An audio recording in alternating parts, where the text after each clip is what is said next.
मैं अपनी एक नगरी का बादशाह थाम, तख्त जींदिया छड़ाया तेरी दोस्ती। हुक्म बंदियां ते करदा मैं हाकिम रहा, हुक्म हरदा मनाया तेरी दोस्ती। मैं बख्तां दी पींघां छुटेंदा रहा, सुख सारा वंजाया तेरी दोस्ती। अपने सोहने महल्ला नू कंड कर बैठा, ऐडे पखियां च बहाया तेरी दोस्ती। मैं फुल्लां दी सेजा ते समदा रहा, मैनू बहुत समाया तेरी दोस्ती।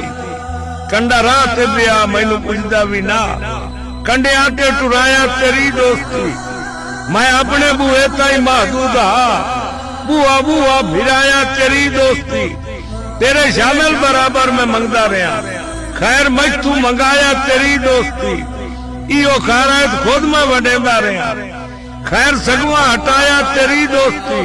कुत्ते मेरे भी नौकर बलेंदे रहे, कुत्तिया तू वढाया तेरी दोस्ती। अखी पानी रोवन तू तो बोरबा शान, खून अजकर रुआया तेरी दोस्ती। और मैनू जफर जमाने पे एतराज नहीं, मेरा सब कुछ लुटाया तेरी दोस्ती।